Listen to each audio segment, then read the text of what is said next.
Revolutionary Code. The Revolutionary Code. The Revolutionary Code.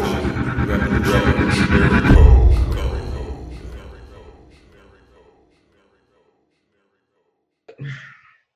Welcome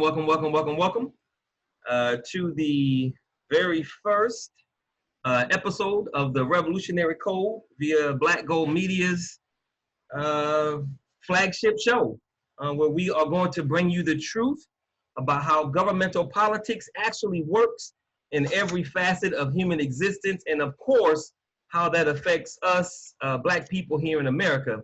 I am your co-host, Brother Tamani Mwandani from Houston, Texas, or out of Houston, Texas. I'm actually from South Carolina. And Brother Craig B. Lee from Shreveport, Louisiana. Brother Craig, you want to say a few words before we get this thing started? I just want to welcome everyone throughout the entire world to this groundbreaking podcast movement, this show that's about to start to reverberate throughout the galaxy.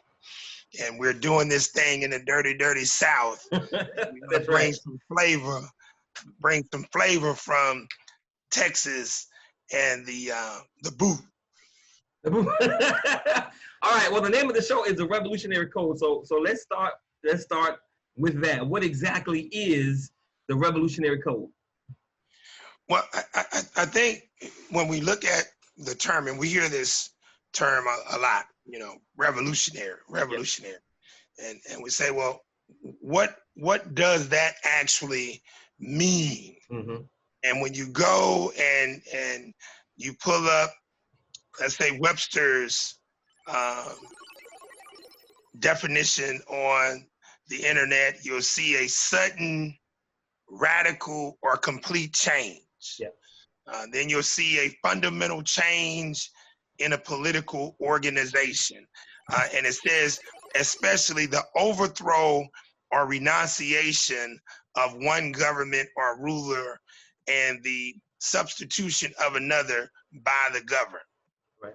So that's typically where most people think about a revolution. Right. So the revolutionary is the person that makes that happen. That's right.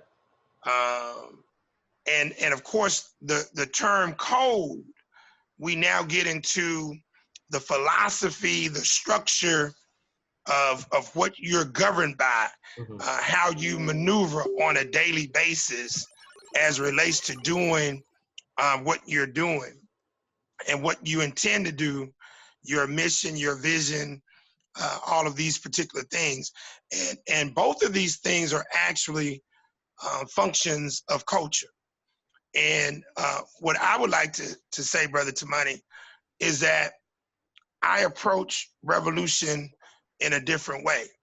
And I consider myself a corporate grassroots revolutionary. And I'll talk about each one of those terms.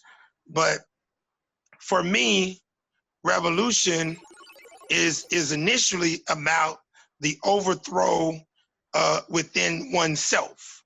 Okay. Because before you can do anything externally to effectuate change, you gotta do something internally, right, to effectuate change. Right. And that begins with your mind, your spirit, and your body.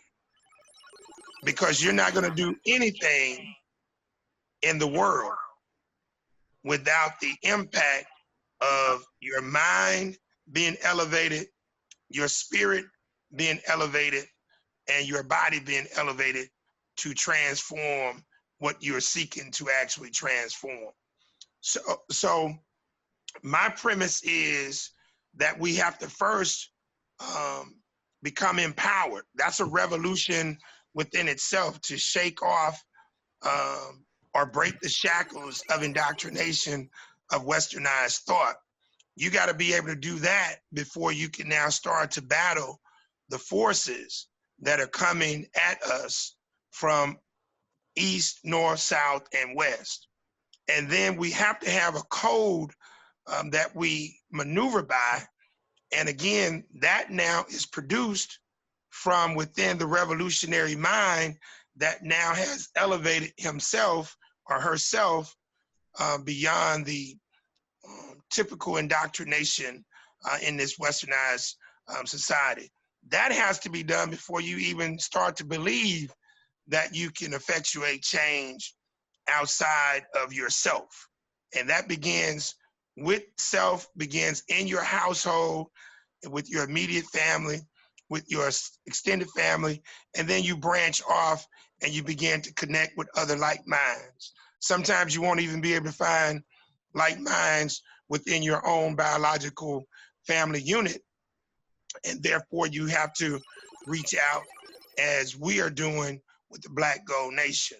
So that is what a revolution really is all about, starting within and taking over, taking back control of your mind that was already stolen from you before you were even born.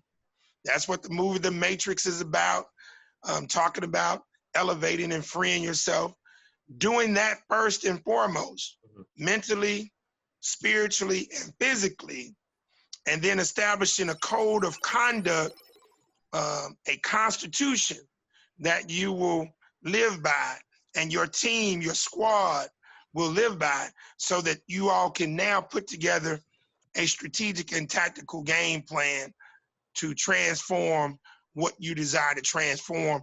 And in this particular case, we're talking about transforming our local municipalities where we live throughout the United States, throughout Africa, throughout the Caribbean, and other parts of the world. Okay, now you said a mouthful. You said a lot.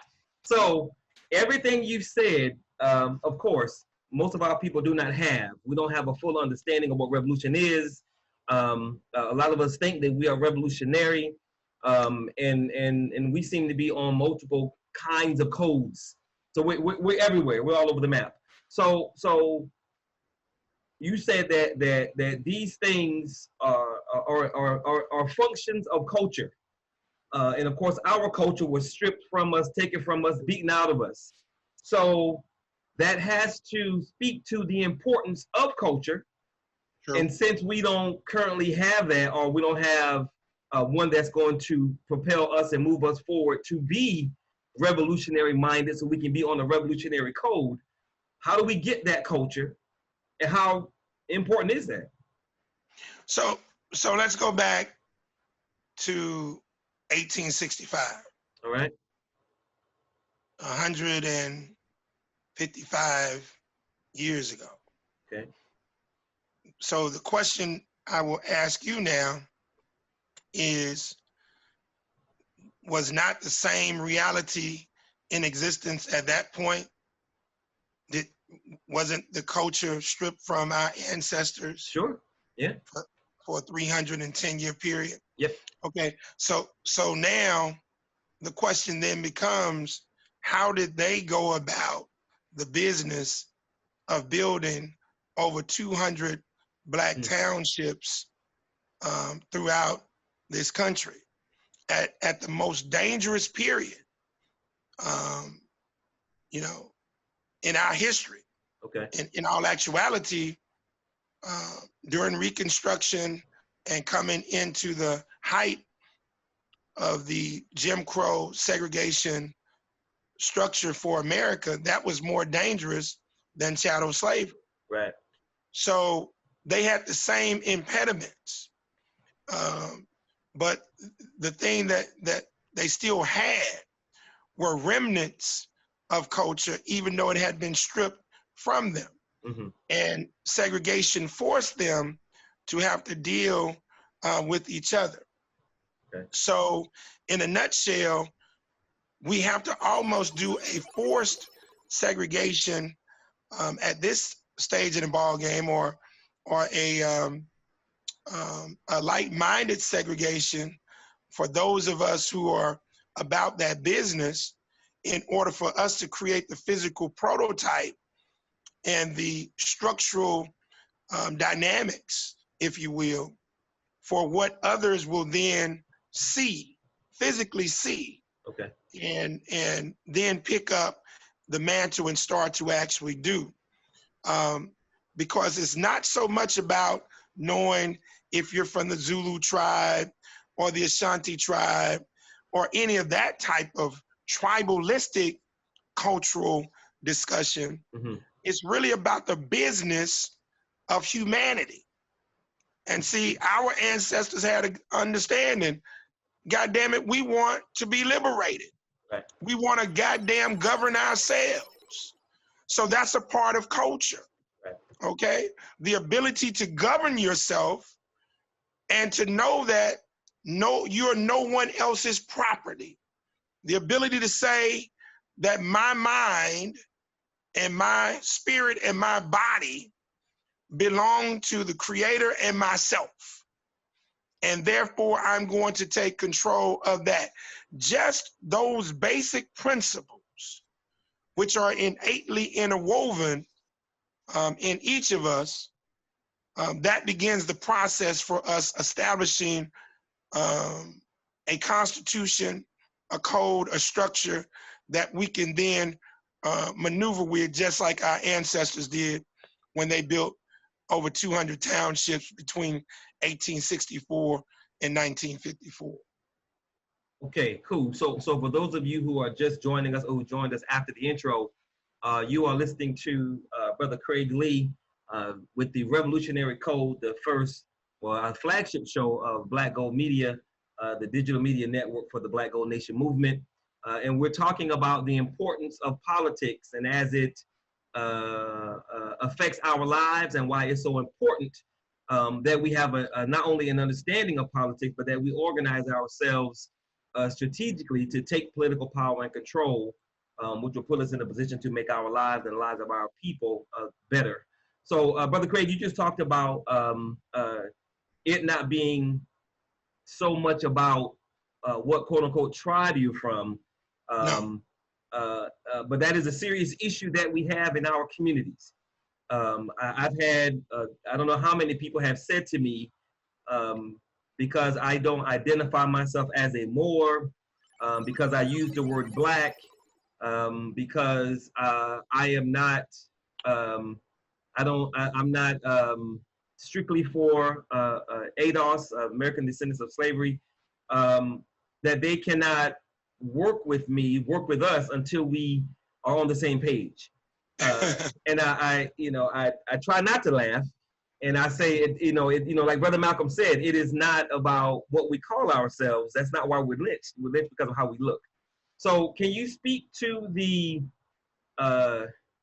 detriment of tribalism and how it's affected us in the past up to now? I asked one of my supporters here in Shreveport, he loves to always talk about how the white man did this and the white man did that. And I asked him one day at Walmart, I said, before the pale skin came to the continent of Alkebulan, Africa, how did we create the gateway for him to come in? Mm. And he started saying, well, see, the white man. I said, no. I say, no. I say, listen to the question now. Yeah. I say, how did we, what was going on where we allowed a gateway to be created for the pale skin to come in and do what he did? Mm-hmm. And he still went back to the white man. And here's what I told him. I said, brother, the only way that the pale skin could have come in and conquered the entire continent is through the concept of tribalism. Right. And I will say to you at one point, and if you go to the book of Genesis, I think that's the 11th chapter, verses 1 through 10, and you'll see the story of Babel. And the scripture talks about our people being of one language and one speech. Mm-hmm. So at one point, before tribalism came into play, our people were speaking with one language and one speech. And within the dynamics of not having a structured, as what the white folks call democracy, Okay. but an objective way where leadership is done and people feel that everything is done on the up and up, our people start to splinter. And that has been the number one issue on the continent, in the Caribbean, and for damn sure in the United States. And that's why I said that segregation it created some illusions. It showed our potential for greatness, but it also created some illusions because we had never been tested to see whether or not, based on our desire to be together, where it wasn't forced, where we were able to just say, you know what, I like Brother Tamani and I like his family. I want to stay next door to him. So the only test that came about began with pseudo integration, and we now see the reality of that. So tribalism has been a huge detriment to our folks. And what you see with Milena Karanga, and I know people have various issues with him, and I do too, but he came up with something ingenious when he started talking about Kwanzaa. Mm-hmm. He looked around all of these various tribes, and within all of these various tribes, he said there were 7 things that were common in each one of those tribal factions. Right. Unity, self-determination, yep. collective work and responsibility, cooperative economics, purpose, creativity, and faith. Okay. And that's why I'm saying we don't even have to get so deep mm-hmm. into knowing all of the specifics, because you'll never know because of what has been done to us. Sure. Even when you take the DNA test, as I'm working on my genealogy as well. So what I say to you, Brother Tamani, those people who say those things to you, they're just looking for an excuse. Right. Because none of that makes any goddamn sense. Right. And that's why at the Black Gold Nation, what we are focused on is, hey, if you call yourself a Moor, if you call yourself a Christian, whatever you call yourself, leave that to the side. Right. And now let's focus on solutions to Black empowerment. And if you're about that business, if you're about that life, then we can do some revolutionary gangster activity. Okay. Until then, if you're talking about that, we know you're not serious about being a revolutionary, because that's what this is all about. And again, that goes back to eliminating that particular mental impediment of tribalism that makes it difficult for us to connect. Well, how do you do that? How do you, well, let me take one step back before I ask that question. You talked about us establishing over 200,000 cities after slavery. So there was no tribalism amongst our people after slavery? Yeah, and if not, why not? Yes, there was tribalism, but there was a core group of people. See, here's the thing. We're looking for everybody to be on board. Exactly. God damn it, everybody ain't gonna be on board. Yeah, it never been everybody. 90% of their ass ain't gonna be on board. That's right. 80% of them. You gotta get some straight up intellectual gangsters that's about the business of empowering our people. Right. And that's what you had. Cause at the end of the day, it ain't never been more than maybe 10, 15% of our people that have shaped the entire universe. I'm just being honest with you. Sure. Okay. So yeah, the tribalism existed. The cracker had put that into our mindset. Mm-hmm. But what I'm saying to you, in spite of all of that, there was a Tamani, there was a Craig, there was a brother Naru, there was a sister Linda. And they said, God damn it, we got to get together and do something for ourselves. Right. And then on the sideline, you had Negroes saying, but Massa gonna stop us, y'all. So you slap his ass upside the goddamn head and you go on and do your business with the people that's gonna work. And that's how it was done. Right. It's always been done that way. But right now, people are looking for everybody's approval. Right. You see? And it's not necessary. You get a solid group of people that have the mindset that we're gonna change our condition. And now they remain connected and solid and doing this every day. Look, my first business partner in 1995 told me something. He said, Brother Craig, if you want to get to know the Creator, study nature. Say, nature has never betrayed the Creator, but humans have. And Brother Tamani, there's one entity that I love to analyze and study in nature. Okay. That's the goddamn ant. Right. I love to study the ant. Right. I love to pour gas on the goddamn ant hill to try to get rid of them. Look here, them goddamn ants, I kill 1,000 of them one day. Right. And the next day, they has got another. That amount is back. That's right. Because they working together. That's right. We got to get to be like ants and being focused, no matter what obstacles come our way. Goddamn typhoon, hurricane, earthquake, crackers, David Duke, Donald Trump, it don't matter. The impediment doesn't matter because we still have to continue. But it just has to be a small group of us. Right. Ain't got to be no lot of damn people. Yeah, we don't need everybody. You don't need everybody. Because look, once a few of us, a couple of hundred, couple of thousand start to maneuver, and now we start clocking and making shit happen, guess what? Can we join? Right. Can we join? How do we join? How we do? do? Now we're going to tax your ass a little bit more. Right. You got to pay a high premium. But that's how we do it. We create the physical prototype for what we desire to see with a small group of people, and we do it in a couple of cities, and then those cities become the prototype for what we desire to see with this revolutionary change. Gotcha.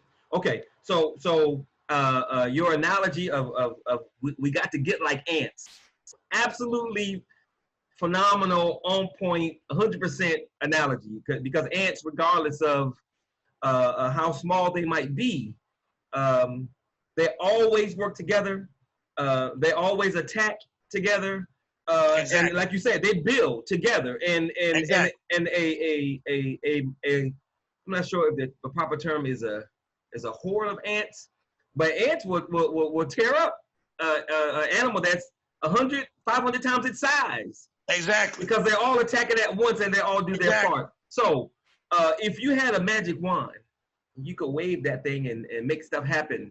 What would be the 1, 2, 3 step process to getting Black people to get like these ants? What would you do? How do we do that? The 1, 2, 3 step process to getting our people to get like these ants. The first thing, you got to get off your ass. That's the first goddamn thing. Gotcha. Get off your ass and get in the game. You say, well, what game? I don't give a damn if it's the NAACP, Urban League, whatever is in your town. And we damn sure know they need to join the Black Gold Nation.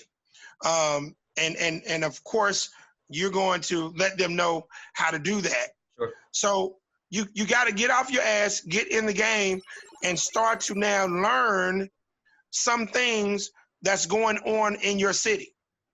And find 1 or 2 people. Hell, just start to go to the damn city council meeting. Just start to go to the county commission meeting. Just start to go to the school board meeting. And you're going to be awakened to an array of different things. Definitely you need to pick up a book. And the first damn book you need to pick up is Miseducation of the Negro, so Dr. Carter G. Woodson can tell your crazy ass how messed up you really are. Because the worst thing to know, to believe, is that you're not messed up when you really are. The first thing you got to do in terms of overcoming something is to admit you got an issue. Right. So those are the first couple of things. But once you link up, find some people who are in the game. You know, find some mentors, so that you can learn. Because it's just like anything else. You can't go swimming unless you're being mentored as to how to swim. Right. Somebody taught you how to drive. Somebody taught you how to brush your teeth. Typically, it's your parents or whoever. Right. But get in the game. Stop being afraid to learn, and then connect. Even with bourgeoisie Negroes, get in the game and learn. Because all of these things are impactful in your particular area. Then as you become aware, okay, and you start to, and you can get, hell, Brother Tamani, you can get your ass on YouTube. There's countless gobs of content of past great phenomenal leaders and movements, Garvey and X and all of these phenomenal entities. You can now start to plug in and learn. Yeah. But if you really want to get in the big leagues to start to transition and become a revolutionary, join the Black Gold Nation, because we have different things going on that's going to teach you how to begin to do this from a grassroots level in your city, in your county, in your state. And that's how we begin the process. Then you're going to link up with the right people, and now you start to see the grassroots change happen, and then you'll start to make some things happen in your backyard. That is an excellent point, which is a perfect segue to my next question.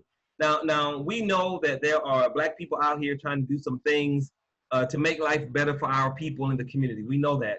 But we also know, because we have studied the movements that have come before us. We have studied the leaders that have come before us. And I tell people that I sincerely believe that we are the culmination. The Black Gold Nation movement is the culmination of those leaders and those movements, because we have studied them. True. We understood what they got right. True. We are actively building upon those successes, but we cannot afford to make those mistakes. True. So as we're trying to get our people to become like these ants, and we telling them you got to get in the game, you got to learn, you got to study, you got to make yourself aware of other people. You know, there's a difference between people who are, you know, like you say, you know, about that life, people who are really down for the people and the movement, and those that are just talking. True. If you could separate these two groups, the talkers from the doers, how would you title each group as relates to those that are talking about doing and those that are actually doing? So I have a code. Okay. Part of my revolutionary code, you want to know what code is? Part of my revolutionary code I live by every single day. Walk your talk, then talk your walk. Okay. If you got anybody that's constantly talking, right, and they can't produce any physical evidence, any proof of concept for any damn thing. Mm-hmm. I don't care if it's damn Umar Johnson or Brother Polite. I don't care how clever the shit they pile on that chocolate cake. If they can't provide proof of concept for grassroots people, you know that that is a false narrative, and that's a false person. I don't care what they're saying, because what the game is with most of these people is what we call intellectual capitalism. Okay. They're just like Lil Wayne, and instead of rapping hip hop lyrics, they're rapping words to people who want to change their condition, right? Yep. So now they, you know, sell tickets to a goddamn debate and sell books, and like, how the hell you gonna do a damn book on Black empowerment and you ain't never did it? Right. And so walk your talk, then talk your walk. So those individuals who are doers, we now investigate, okay, well, what are you doing? Mm-hmm. Because you could be just doing some clothing drives and some food giveaways. And look, I don't have any issue with that, but most people believe that that's work.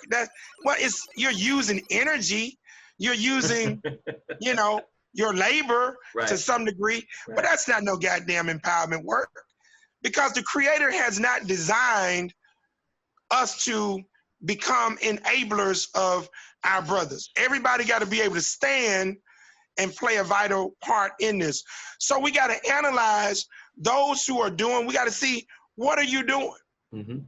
Is this leading towards an empowered people, or is this leading towards us elevating spiritually, culturally, educationally, economically, socially, and politically? And hell, you could be doing something all day long. My former band teacher in junior high school said, practice does not make perfect. Right. Practicing correctly does. Or some people would say perfect practice makes for perfection. But within that dynamic of the talker and the doer, both of them have to be vetted, even myself.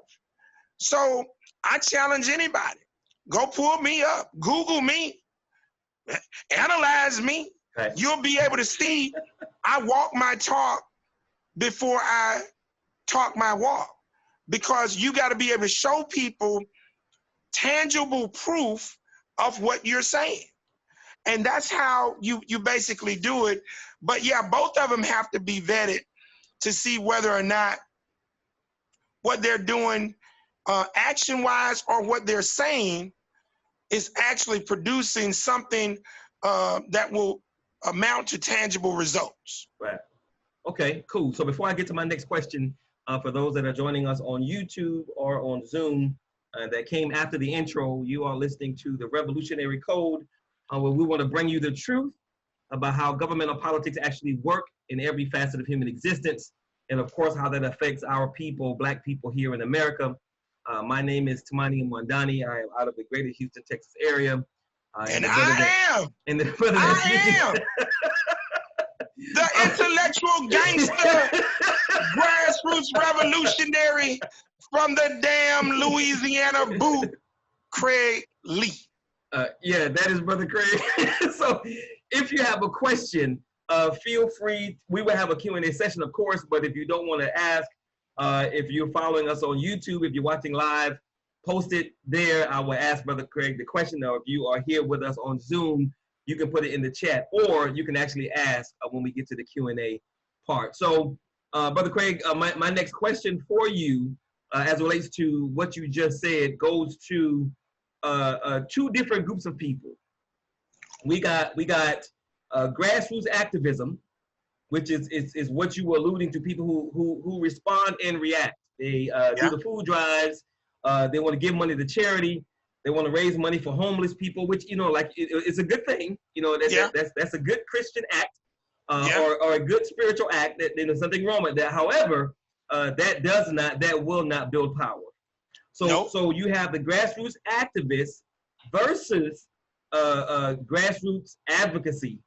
Those persons that do not respond and react, but they want to set the table. They want to set the precedent. They want to dictate a new reality on their own terms. That's right. Right. So can you give me some concrete examples of some grassroots activism that we have out there, groups, organizations, individuals, as it relates to some grassroots advocacy that we have out there, so people have an understanding of the difference between the two? So we can take what's going on right now throughout the country, and you'll see the pseudo Black Lives Matter, homosexual, anti-nun movement. And what you see is them responding, and this is very interesting dynamic.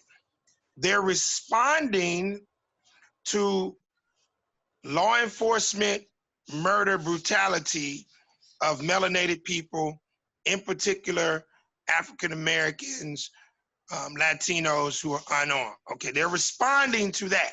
Right. Okay, that's activism. Mm-hmm. However, they are advocating simultaneously now for homosexual rights. That's right.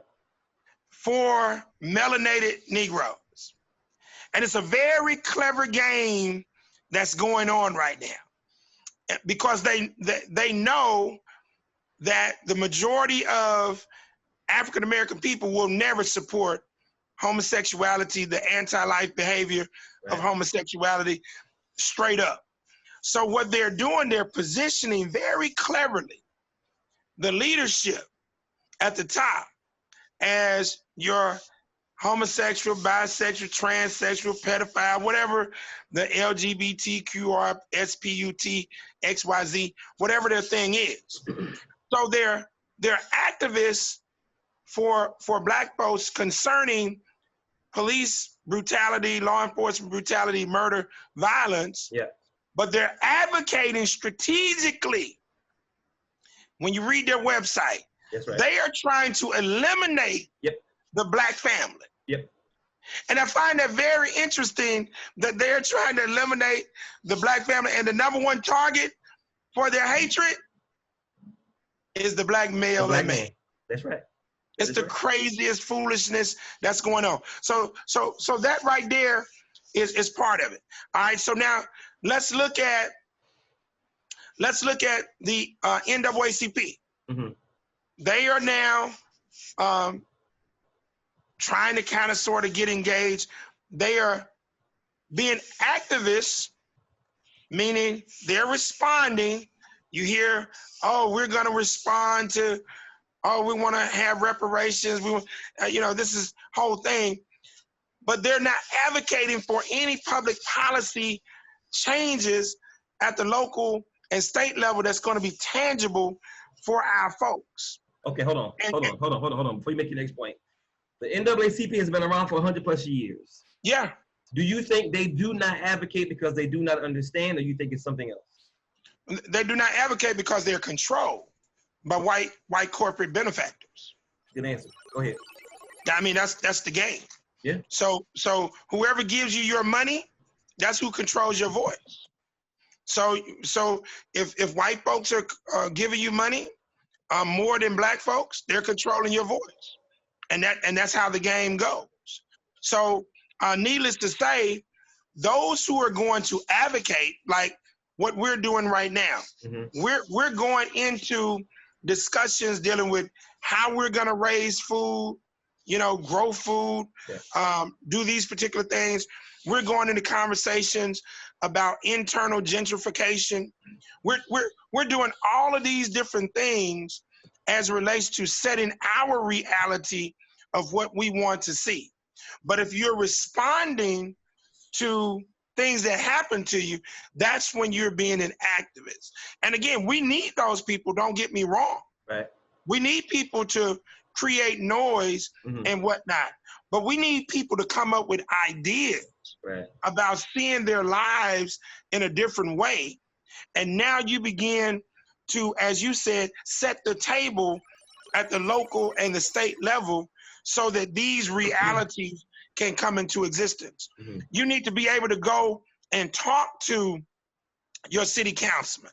You need to be able to go talk to your parish commission. And better yet, instead of talking to them, guess what?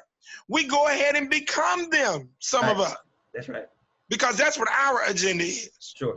To now replace all of them with grassroots advocates at the local and the state level. Now you're advocating from within and externally so that you can accomplish the mission that you desire.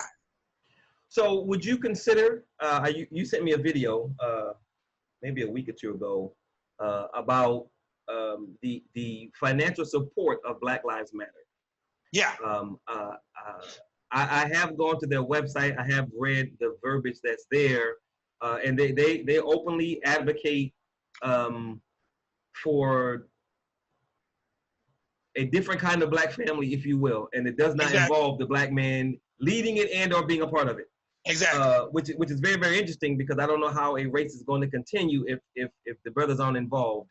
Exactly. But we all know that the moniker, the term Black Lives Matter is very important. We know that. True. But I do not know, and the more I learn, the more I wonder, is Black Lives Matter the movement, not the slogan, but the people who are trying to do things under that banner, considering how they get their money, considering their verbiage, considering what they seem to really be about, would you consider them to be enemies of the people? Yes. Yes. Because of the things that I've just mentioned. Yes. Okay. They're enemies. They're enemies to Black people. So as we're trying to get our people to become like these ants, and we are telling them, 1, 2, 3, get off your behind, do something, get out into the community, learn something, join some people who are trying to do something. How do we get our people to understand the difference between the activists and the advocates? And how do we use, because this thing is a chess game. Like you just said, the people who are out there making the noise, they can be used. How do we get our people to understand that you need to learn how do we teach them to learn how to use the noisemaker so that we can get about the serious task of building power? Well, part of it is starting to tune in to what we're doing starting tonight, the Revolutionary Code. Sure. Because we'll be teaching some of these things, and then more training will come as they plug into the Black Gold Nation. But like we're doing here in Shreveport, so I am the national director for our political department for the Black Gold Nation. Right. But locally here in the city of Shreveport, I am the chairperson for a group called LACE, the Liberation Advocates for Community Empowerment. So we are teaching directly here and using Shreveport as a prototype. So by tapping into the Revolutionary Code, becoming a member of the Black Gold Nation, they get access to me, they get access to you, so that we can now directly mentor them in what they need to do so that they can begin to understand. We'll start to do some video training as well, so we can put that online and just break these subjects down so that they can then go and plug this in. But a lot of this, what our people are going to have to really do, and which is why the revolution starts within, Brother Tamani. Mm-hmm. They're going, when you take control of your mind, one of the big things that you eliminate is identity politics, personality politics. Okay. Because if you can't get beyond identity politics in this game, you'll always get played, whether it's by the anti-life homosexual movement of so-called Black Lives Matter, whether it's by Nick Cannon, whether it's by Kanye West. You'll always believe that these people really have your best interest at heart, or the interests of Black folks at heart. Mm-hmm. When you take control of your mind and you now start to live your life for the Creator and the ancestors, you're gonna learn that most of these people are I'm just being straight honest, they just straight trash. Yeah. Because they have sold their soul to these white folks. Mm-hmm. And that's just the bottom line. I mean, just take Nick Cannon. Yeah. Nick Cannon comes out talking all this gangster talk. I ain't apologizing. But what are you doing today? Master, I'm sorry, Master. That was Farrakhan talking, Master. I ain't mean it, Master. Right. Okay? Right. See, Mariah Carey gave him that call. Yeah. Negro, is you crazy? They talking about cutting off my check. Right. Look, man, this is not for play. Yeah. If you are not serious, Martin Luther King said it best. If a man, he said man, but I say person. If a person is not willing to die for something, he ain't fit to live. Right. If you're talking about being a revolutionary, bro, you got to be willing to sacrifice your life. But the question you need to ask yourself is, what are you willing to die for? Right. I mean, what are you willing to die for? People die for foolishness all day long.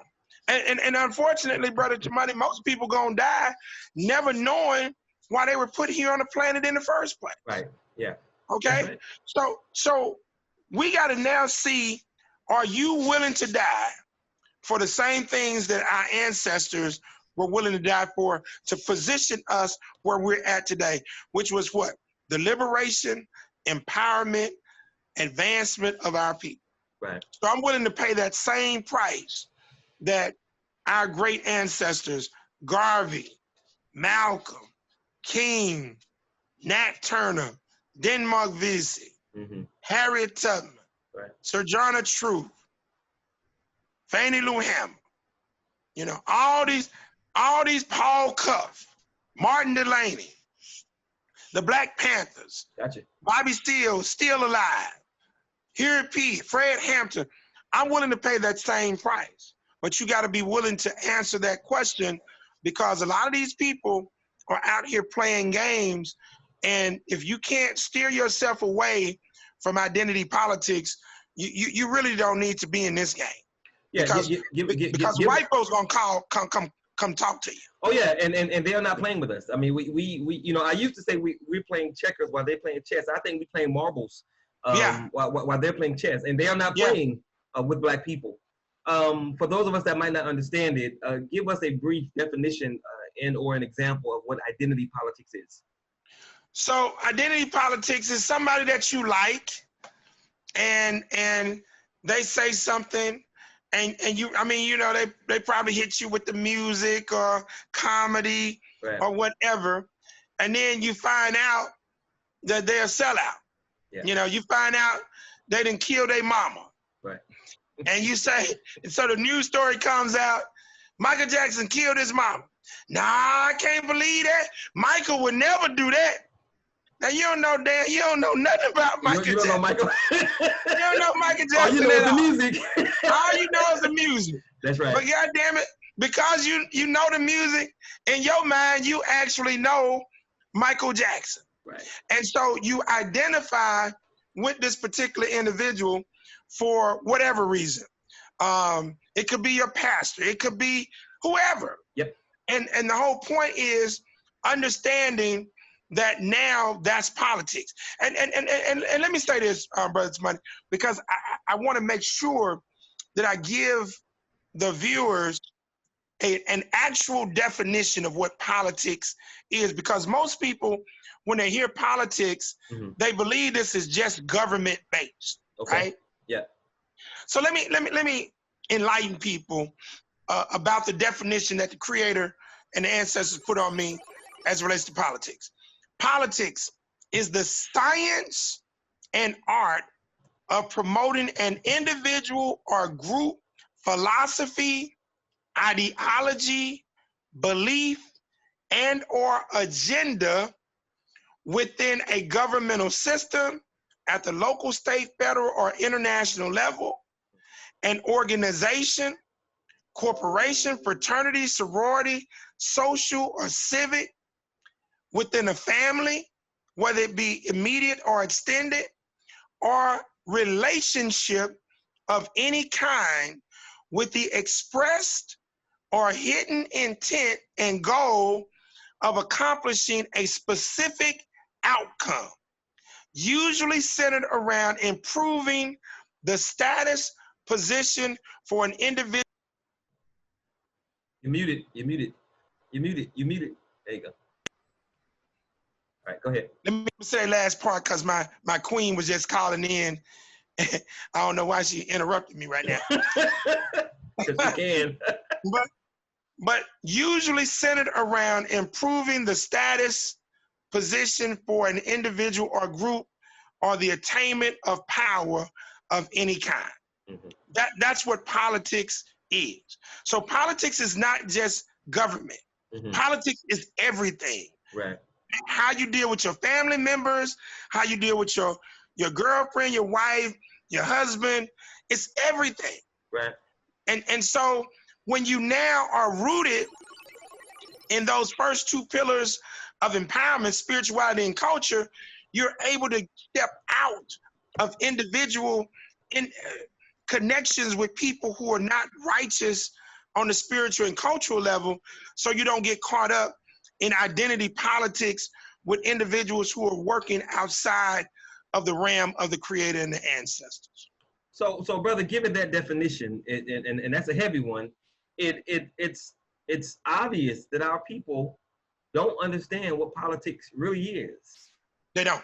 And White folks don't. Most white folks don't either. Oh yeah, well, they may not understand it to that level, but they have Yeah. they have enough of an understanding to keep our behinds in check. Oh yeah, they folks in position, so they can afford to be dumb. Yeah, and as quiet as it's kept, we taught them politics. Exactly. Yeah, no True. doubt, no doubt. So given that politics is everything, given that politics, especially on a local level, that is how you live your life. How can we get those persons who think that politics don't matter, voting don't matter, they're gonna do what they're gonna do, blah blah blah blah blah? How do we get those persons to understand that politics, like I say in our presentations, nothing happens to, for, or against a community that does not involve politics and or a politician's pen, right? So how do we get our people to understand that so that we can galvanize and get about being like these ants? Shit, let Donald Trump win one more election. Yeah, he is most certainly making things clear, isn't he? You let Donald Trump win one more. You let Donald Trump win one more election, goddamn. These Negroes gonna get the picture. They starting to get the picture right now. But they still don't believe that fat meat is grease. Right. Trump sent them a couple of dollars. Right. They done went and got them some Gucci handbags. But partner, I just left Walmart. And goddamn it, it wasn't nothing but a couple of registers open with cash. That's right. Because they going to a cashless society. That's right. So look here, let Trump win one more time. And in all seriousness, what I'm saying is, the only way to really, you got to force our people into doing for themselves. It's unfortunate, yeah, but you got to force them. That's right. Because they're too goddamn comfortable. See, Martin Luther King made their ass too damn comfortable, and most of them were just willing to accept, foolishness. Yeah. This one lady at the city council meeting in Shreveport a few months ago said, I live in a 12 by 12 shack, but it's mine, and I'm happy. And look, they were discriminating against other poor people coming into their area. Mm-hmm. His brother was trying to build some affordable housing in their community, and the Negro who used to be the mayor didn't want the brother to put the affordable housing up there. So this is a very poverty-stricken area. Mm-hmm. So here you got some damn poor people trying to now act as poor bourgeoisie Negroes against other poor people. And it's like, how in the hell does that work? Okay? Mm-hmm. But in Monroe, Louisiana, this past weekend, Jamie Mayo, who had been the mayor for 19 years, he lost. Mm. He lost now, Brother Tamani, all right, in a race with a white Republican who flipped over to being an independent in a city that's about 65 to 70% African American. Mm-hmm. He lost, and my partner told me the turnout in Monroe for Negroes was 17%. Wow. The Negro voter outnumbers white voters 2 to 1. That's right. Yeah. The Negroes stayed home at 17%. The white folks came out at 51%. And this Republican. Landslide. Now I want you to hear me now. Uh-huh. A Republican who changed over to independent. So if that is any indication, yeah, for November, you let Trump win one more time, yeah, the Negro gonna get it. Yeah. And that's why the Black Gold Nation will be poised and ready to accept them. They'll be like the goddamn Underground Railroad. They're gonna be running to us. We ain't gonna even have to have no gun like Harriet Tubman. They're gonna be coming to us. Free us! Save us! Save us! They're coming for us! The Revolutionary Code. The Revolutionary Code. The Revolutionary Code. The Revolutionary Code.